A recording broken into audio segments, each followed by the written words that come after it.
وقال عز من قائل إن عدة الشهور عند الله 12 شهرا في كتاب الله يوم خلق السماوات والأرض منها 4 حرم ذلك الدين القيم فلا تظلموا فيهن أنفسكم. بزرگان محترم، عزیز نوجوان دوستو، بھائیوں اور قابل احترام اسلامی ماؤں اور بہنوں، ہم لوگ ذی القعدہ کے مہینے میں داخل ہو چکے ہیں۔ یہ ان حرمت والے مقدس مہینوں میں شمار کیا جاتا ہے جن کا تقدس، جن کی حرمت اس زمانے کے بنانے والے رب کائنات نے خود مقرر کیا۔ کسی بھی چیز کو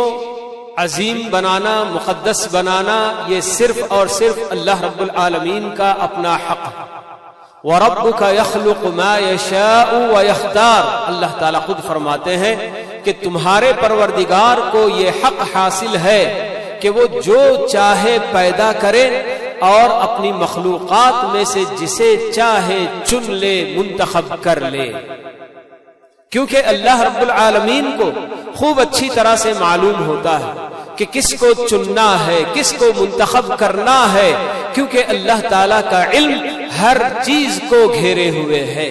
اس کے علم سے کائنات کا کوئی ذرہ بھی دور نہیں ہو سکتا، اور رب العالمین حکیم ہے، اس کا ہر کام حکمت پر مبنی ہوتا ہے۔ تو اسی لیے اللہ رب العالمین نے اپنے لیے صرف یہ حق مقرر کیا کہ جسے چاہے چن لینا، چاہے وہ آدمیوں میں ہو، زمانے میں ہو، مکان میں ہو، کسی بھی چیز کو چننا یہ صرف اور صرف اللہ رب العالمین کا اختیار ہے۔ اسی لیے جب کفار مکہ کو اعتراض ہوا کہ محمد صلی اللہ علیہ وسلم کو کیوں نبی بنایا گیا، آپ کی بجائے مکہ یا طائف، دو بڑے بڑے شہروں کے کسی بڑے آدمی پر کیوں یہ قرآن نہیں اتارا گیا، ان کا کہنا تھا کہ لولا نزل هذا القرآن على رجل من القريتين عظيم، کہ یہ قرآن محمد ہی پر کیا اتارنا تھا، کیوں نہیں اسے دو بڑے بڑے شہر جو کہ مکہ اور طائف، ان میں جو بڑے بڑے سردار قسم کے ہیں، تو ایسے کسی بڑے آدمی پر کیوں نہیں اتارا گیا؟ تو اللہ تعالیٰ نے جواب دے دیا کہ اللہ اعلم حیث یجعل رسالتہ، کہ لوگوں تمہیں کیا معلوم ہے، اللہ تعالیٰ کو خوب اچھی طرح سے معلوم ہے کہ وہ اپنا پیغام کس کو پہنچائے، کسے نبی بنائے، کسے رسول بنائے، کسے منتخب کرے، یہ اللہ تعالیٰ کو خوب اچھی طرح سے معلوم ہے۔ تو بالکل اسی طرح اللہ رب العالمین نے یہ آیت سورہ توبہ کی جو ابھی میں نے آپ کے سامنے تلاوت کی، اللہ تعالیٰ فرماتے ہیں کہ ان عدت الشہور عند اللہ 12 شہرا فی کتاب اللہ یوم خلق السماوات والارض، کہ زمانے کی تعداد یا مہینوں کی تعداد اللہ رب العالمین کے پاس جب سے کہ زمین و آسمان کی تخلیق ہوئی ہے، جب سے اللہ تعالیٰ نے زمین و آسمان کو وجود بخشا ہے، اسی وقت سے 12 مہینے ہیں۔ اور آگے اللہ تعالیٰ نے فرمایا کہ ان میں سے 4 مہینے بڑے حرمت والے مہینے ہیں، منہا 4 حرم ذالک الدین القیم فلا تظلموا فیہن انفسکم۔ تو یہ حرمت والے مہینے جن کو اللہ رب العالمین محترم بنایا ہے، تو ان کا مقصد یہی کہ اللہ تعالیٰ جیسے کہ آگے بتا رہے ہیں فَلَا تَظْلِمُوا فِيهِنَّ أَنفُسَكُمْ، یہ صرف حرمت والوں مہینوں کی بات نہیں، بلکہ ظلم و ستم کرنا، اپنے آپ پر ظلم کر لینا، یہ کسی بھی وقت جائز نہیں ہے، چاہے حرمت والے مہینے ہو یا عام دن اور رات، کسی بھی وقت آدمی کے لیے اس کی اجازت نہیں ہے کہ وہ اپنے آپ پر ظلم کرے اور اپنے آپ کو جہنم کا جناب حقدار بنائے، یہ کسی بھی وقت جائز نہیں۔ لیکن حرمت والے مہینوں میں اس کی اہمیت اور بڑھ جاتی ہے اور آدمی کو اس کا بہت زیادہ اہتمام کرنے کی ضرورت ہے۔ تو اللہ تعالیٰ نے 12 مہینوں میں سے 4 مہینوں کو حرمت والے مہینے اللہ نے مقرر کیا، اور پیارے نبی صلی اللہ علیہ وسلم نے ان کی وضاحت اپنی امت کے سامنے کی اور فرمایا کہ ان 4 مہینوں میں سے 3 مہینے لگاتار ہیں اور 1 مہینہ الگ ہوتا ہے، اور وہ لگاتار 3 مہینے کون سے ہیں؟ یہی ذی القعدہ، ذی الحجہ اور محرم، یہ 3 مہینے لگاتار حرمت والے مہینے، اور یعنی کہ دین ابراہیمی میں بھی اللہ رب العالمین نے انہیں حرمت والا مہینہ چونکہ اسی وقت سے بنا دیا، تو کفار قریش کے نزدیک بھی یہ 3 مہینے بڑے محترم ہوا کرتے تھے، اس میں وہ لوگ اپنی جنگیں بند کر دیا کرتے، لوٹ کسوٹ کا جو بھی جنا بازار ہوتا سب جنا ٹھنڈا پڑ جاتا، کسی طرح کی غلطی کرنے سے اپنے آپ کو بچانے کی پوری کوشش کیا کرتے تھے۔ اور اس کی حکمت بھی اہل علم یہی بتاتے ہیں کہ 3 مہینوں کو لگاتار کیوں حرمت والا مہینہ قرار دیا گیا، کیونکہ انہی 3 مہینوں میں درمیان کا مہینہ ذی الحجہ کا مہینہ آتا ہے، جس میں لوگوں کو دور دراز کے مقام سے سفر کر کے بیت اللہ کا رخ کرنا اور بیت اللہ کا حج کرنا ہوتا ہے، تو اسی لیے پورا امن و امان قائم ہو، نہ کوئی قافلوں کو لوٹے، نہ کوئی جنا کیا ہے خون خرابہ ہو، تو اس لیے اللہ رب العالمین نے 3 مہینوں کو لگاتار کہ آنے میں جتنی مدت لگے گی وہ بھی پرامن طریقے سے مسافروں کا سفر گزرے، اور ادا کرنے کے بعد حج بیت اللہ سے فارغ ہونے کے بعد اپنے گھروں کو پہنچنے تک بھی ان کے لیے مکمل امن و امان حاصل رہے، اس لیے اللہ رب العالمین نے 3 مہینوں کو حرمت والے لگاتار قرار دے دیا۔ اور چوتھا مہینہ رجب کا مہینہ ہے، جسے اللہ کے نبی صلی اللہ علیہ وسلم نے اتنی وضاحت کے ساتھ بتایا کہ جمادی الاخری اور شعبان کے بیچ میں جو رجب کا مہینہ ہے تو وہ بھی اللہ تعالی کی طرف سے حرمت والا مہینہ قرار دیا گیا ہے۔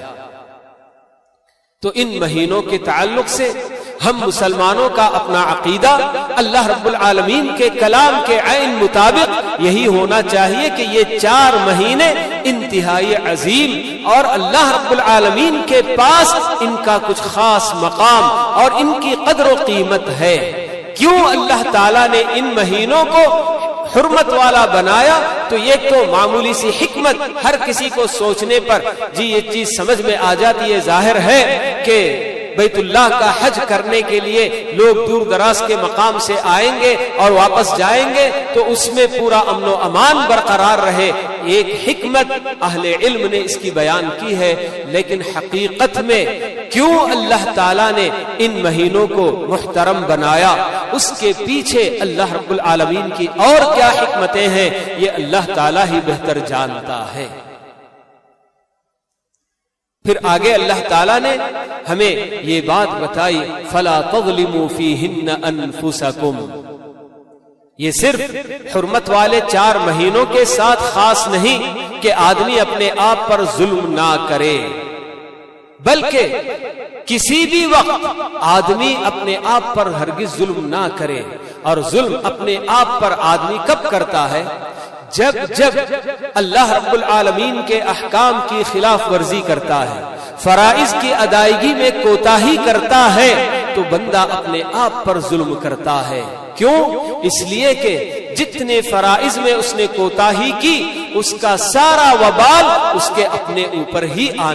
آنے والا ہوتا ہے۔ اور اسی طرح سے جتنے محرمات جن کو اللہ تعالیٰ نے حرام قرار دیا ہے، چاہے وہ باتوں کی شکل میں ہو، کاموں کی شکل میں، ان میں سے کسی کا بھی ارتکاب کرتا ہے، انہیں اگر کوئی بندہ کوئی غلط بات کہتا ہے، کوئی غلط کام کرتا ہے، تو اس کا بھی وبال اسی پر لوٹ کر آنے والا ہے۔ تو اللہ تعالیٰ کے حقوق میں ہو یا بندوں کے حقوق میں اگر بندہ جب کوتاہی کرتا ہے تو اس وقت یقیناً ان سب کا وبال اسی کی طرف لوٹ کر آتا ہے۔ تو اس لیے اللہ رب العالمین نے ہمیں یہ بات بتائی فَلَا تَظْلِمُوا فِيهِنَّ أَنفُسَكُمْ، کہ لوگوں پورے زمانے میں بھی اور بالخصوص حرمت والے مہینوں میں ان کی حرمت کا ضرور پاس و لحاظ کرنا چاہیے، ان کی حرمت کو پامال نہیں کرنا چاہیے۔ تو یہ اللہ تعالیٰ کی طرف سے ہدایت ہے۔ لیکن ہمارا حال اگر دیکھا جائے تو ہم لوگ رمضان کے مہینے کو یقیناً مقدس اور محترم سمجھ کر بہت سارے بندے جو کئی طرح کی غلطیوں میں دلدلوں میں پھنسے رہتے ہیں، اپنے آپ کو بچانے کی کوشش کرتے ہیں، لیکن رمضان کے بعد ان کے اپنے دل و دماغ میں کسی اور وقت کی کوئی اہمیت نہیں ہوتی، حتیٰ کہ انہی میں ذی الحجہ کے شروع کے وہ 10 دن بھی ہیں جن کے بارے میں یہ کہا گیا کہ یہ دنیا کے دنوں میں سب سے بہترین اور سب سے مقدس دن ہیں۔ پورے سال بھر کے دنوں کے اعتبار سے سب سے افضل اور سب سے محترم دن اگر کوئی ہے تو وہ ذی الحجہ کے مہینے کے شروع کے 10 دن ہیں۔ نہ ان میں کوئی بندہ اپنے آپ کو بچا پاتا ہے برائیوں سے یا جو نہ کہ فرائض میں کوتاہیاں کرنے سے،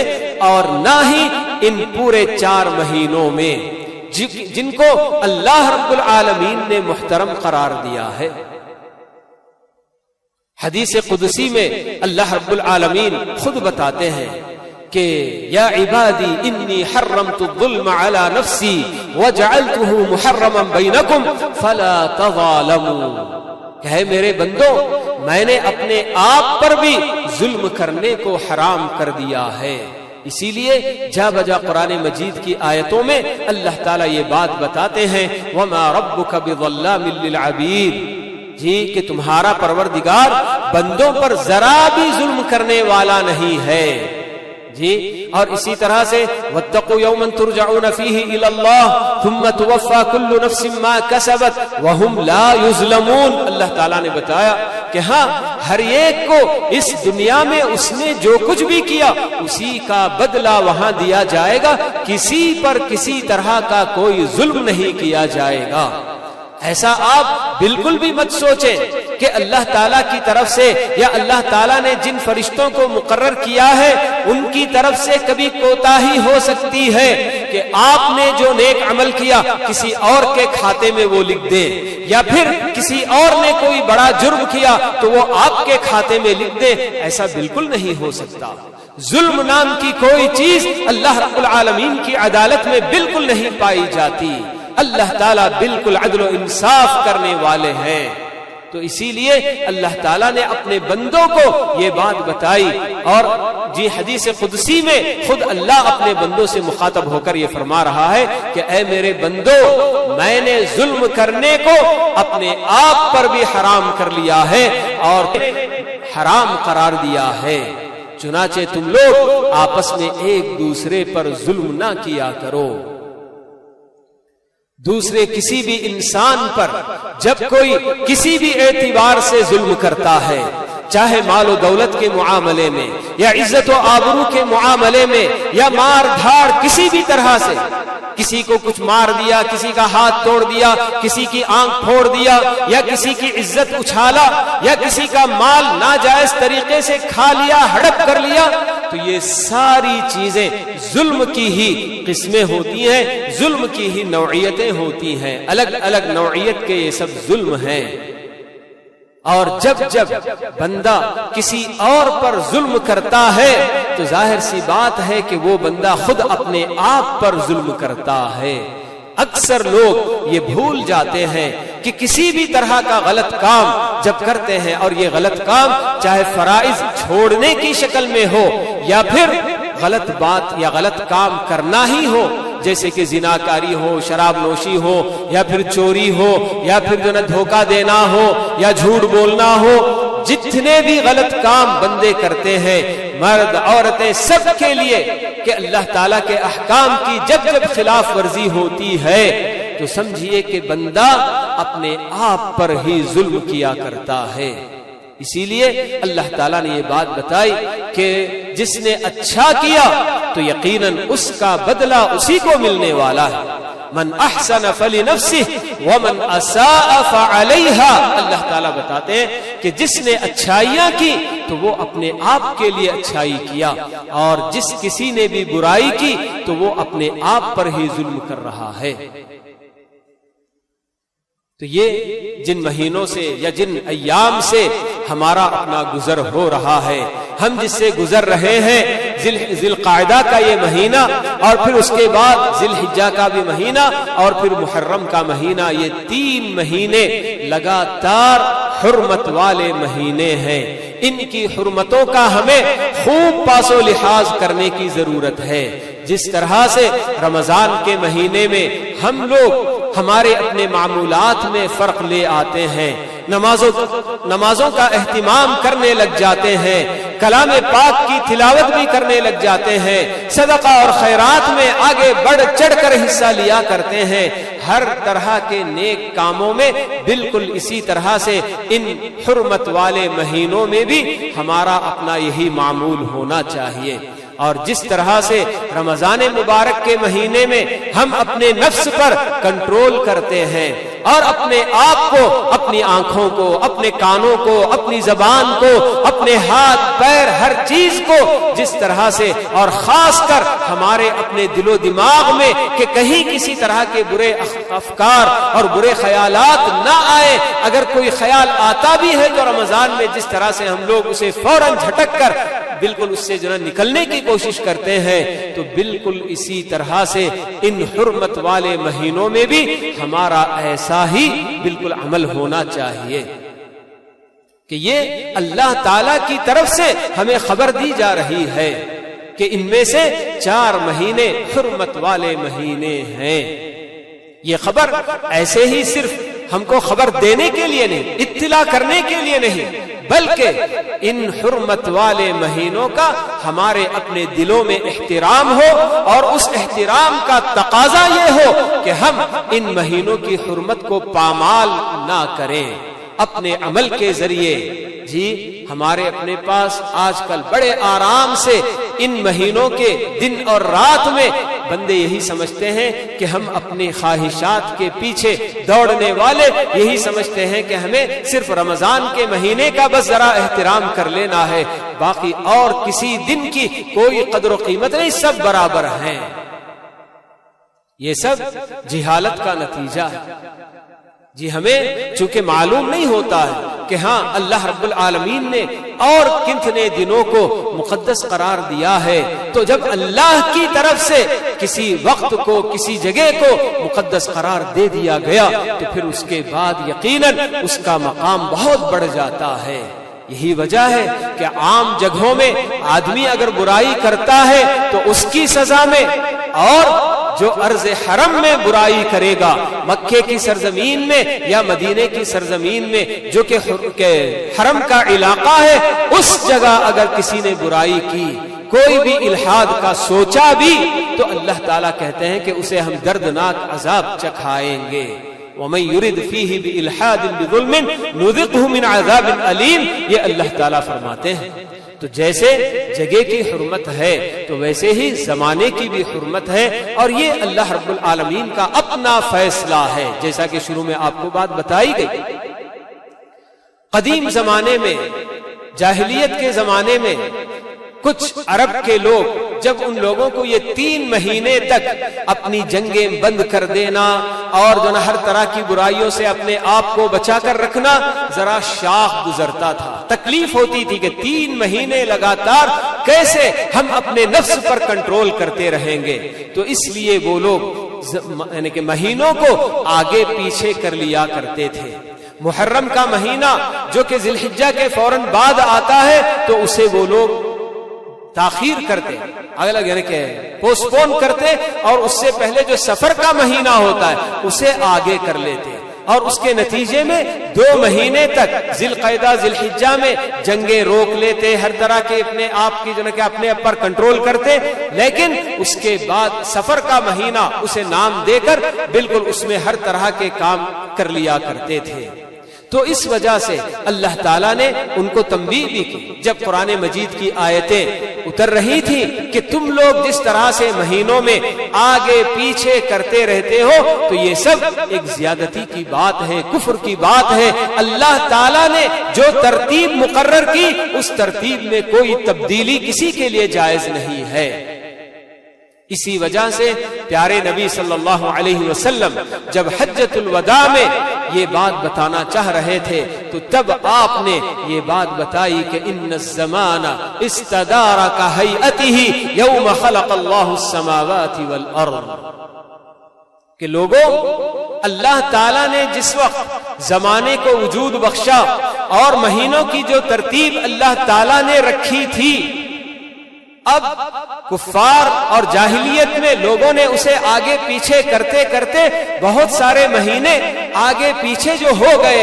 لیکن آپ نے حجۃ الوداع کے سال یہ اعلان کیا کہ اب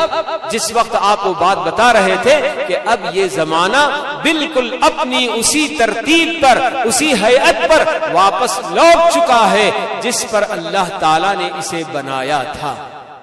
یعنی کہ ذی القعدہ، ذی الحجہ، محرم وغیرہ اب یہ برابر بالکل ایک ترتیب سے پورے 12 مہینوں کی جو ترتیب ہے وہ ترتیب اب واپس لوٹ کر آ گئی۔ یہ اللہ کے نبی صلی اللہ علیہ وسلم نے بتایا۔ تو بہرحال کہنے کا مقصد یہی کہ اللہ رب العالمین کی طرف سے ہمارے لیے یہ حرمت والے مہینے اللہ تعالیٰ نے مقرر کیے ہیں، بنائے ہیں، تو ان مہینوں کی حرمت کا ہمیں پورا پاس و لحاظ کرنے کی ضرورت ہے۔ نیک کاموں میں آگے بڑھ چڑھ کر حصہ لینے کی بھی ضرورت ہے اور اپنے آپ کو ہر طرح کی برائیوں سے بچا کر ان مہینوں کی حرمت کو کہیں پامال نہ ہو اس کا جنک لحاظ کرتے ہوئے ان ایام کی یا ان ایام میں اپنے آپ کی ہر طرح کی حفاظت کرنے کی بھی ضرورت ہے۔ جی، مردوں کے لیے، خواتین کے لیے، بڑوں کے لیے، جوانوں کے لیے، بچوں کے لیے، یہ ساری چیزیں جب بڑے لوگ اپنے اپنے طور پر اپنے گھروں میں جی کر کے دکھائیں گے تو ان کے سائے میں پلنے والے، تربیت پانے والے چھوٹے چھوٹے بچے ان سب باتوں کو اپنے ذہن میں بٹھاتے ہوئے پروان چڑھیں گے کہ ہاں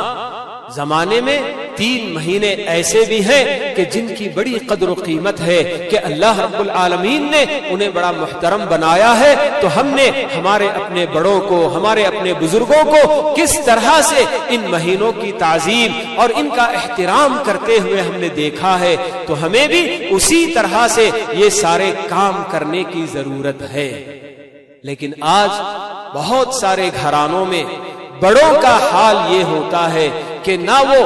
عام دن حرمت والے مہینے سے ہی یا دیگر اور بھی کسی میں اپنے ماتحت تربیت پانے والے بچے، پروان چڑھنے والے بچوں کے لیے بہترین نمونہ نہیں چھوڑ پاتے ہیں۔ الا ماشاء اللہ کچھ گھرانے ضرور ایسے ہوں گے اور ہیں واقعی کہ جنہیں باقاعدہ اسلام سے محبت، اللہ سے محبت، رسول سے محبت، قرآن سے محبت، ان ساری باتوں سے محبت ہوتی ہے، تو خود ان کا اپنا دل جس طرح سے ان سب دین سے محبت سے معمور ہوتا ہے تو وہ یہ چاہتے ہیں کہ اپنے بچوں کے دلوں کو بھی اسی طرح سے دین کی محبت سے معمور کر دیں۔ تو واقعی ایسے لوگوں کے گھرانوں میں پروان چڑھنے والے بچے ہر طرح سے دین کا پاس و لحاظ کرتے ہوئے، دعائیں سیکھتے ہوئے، قرآن مجید کی آیتیں، سورتیں یاد کرتے ہوئے، نمازوں کا اہتمام کرتے ہوئے اور اچھے اچھے اخلاق، ساری چیزوں کا اہتمام کرتے ہوئے پروان چڑھتے ہیں۔ لیکن کتنے ایسے گھرانے کہ جہاں بچوں پر کسی طرح کا کوئی کنٹرول نہیں، نہ لڑکے نہ لڑکیاں، ہر ایک کو اپنی اپنی آزادی اور اپنی مرضی سے زندگی جینے کا، گزارنے کا گویا کہ جو کیا ادھیکار دے دیا گیا اور ان کو اختیار دے دیا گیا، تو وہ لوگ کس کس طرح سے اپنے آپ کو برباد کرتے چلے جاتے ہیں۔ اللہ رب العالمین سے دعا ہے کہ اللہ تعالی ہم میں سے ہر مسلمان کو صحیح معنوں میں اسلام کیا ہے اسے جان کر اس کے مطابق اپنی زندگیاں سنوارنے کی اللہ تعالی توفیق نصیب فرمائے۔ ورنہ اگر صحیح معنوں میں ہم مسلمان ہوتے، مومن ہوتے، تو آج ہمارے اپنے جو حالات ہیں جی ہم لوگ الحمدللہ پھر بھی اللہ تعالیٰ کا شکر ہے کہ ہمارے اپنے علاقے میں بہت کچھ امن و امان پایا جاتا ہے، لیکن ہمارے ہی ملک کے کچھ ایسے حصے جہاں مسلمانوں پر بے تحاشا ظلم و ستم ہوا کرتا ہے۔ مگر یہ سب کیوں؟